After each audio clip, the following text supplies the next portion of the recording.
Magandang araw mga boss, welcome po ulit sa aking channel. No? So bago tayo magsimula, shoutout po muna tayo. Shoutout kay Boss Errol Visaya, kay Boss Solo Rider, Solo Vlogger, at kay Boss Lloyd D Motovlog. So shoutout sa inyo mga boss. So ang video natin ngayon mga boss, no, Raider 150 carb type reloaded. So dinala dito yan sa shop, hindi siya umaandar, no. So ang sabi ni boss, ang problema daw ng motor niya is maingay yung makina. So ang ginawa niya, nagpalit siya ng manual tensioner. Kaso hindi ata niya nahigpitan, kaya ang nangyari, kumalas yung timing chain. So pagkalas ng timing chain, hindi na ulit umandar yung motor. So tinulak na lang yan papunta dito sa shop.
So after na mag-leak test ni Boss Ryan, no, na-check na lahat ng mga barbula niya, lahat 'yon singaw mga boss.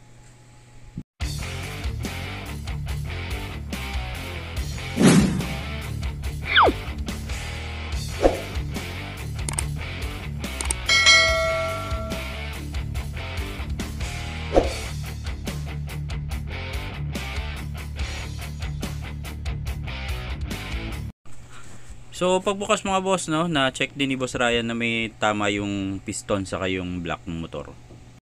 So yung dalawang exhaust valve mga boss, no, parehas yun na baliko, so papalitan siya ng bago.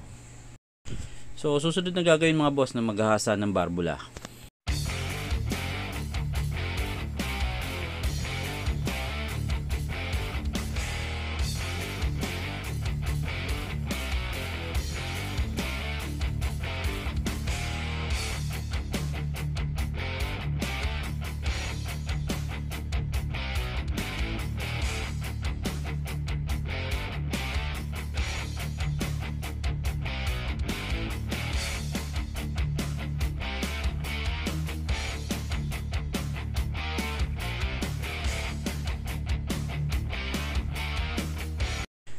Susunod naman maglalagay ng bagong valve seal.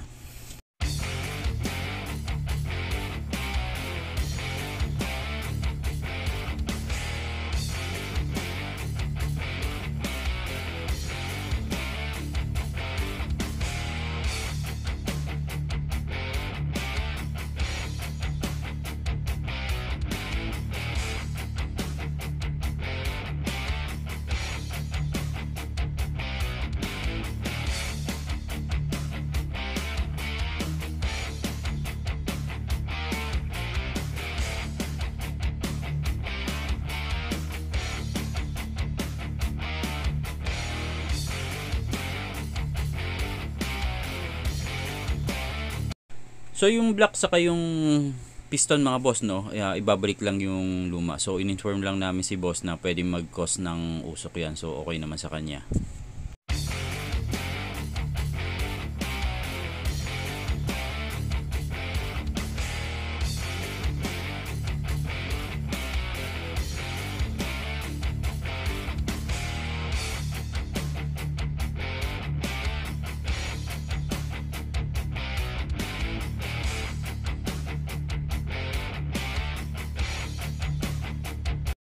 So maglalagay kami ng bagong timing chain saka guide mga boss, no. Tapos yung original na tensioner ni boss, ibabalik lang din namin 'yon, no. So hindi namin gagamitin yung manual tensioner niya.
So after na matap overhaul at mapalitan yung mga damaged parts ng motor ni boss, no, umokay na yung motor niya. So umandar na.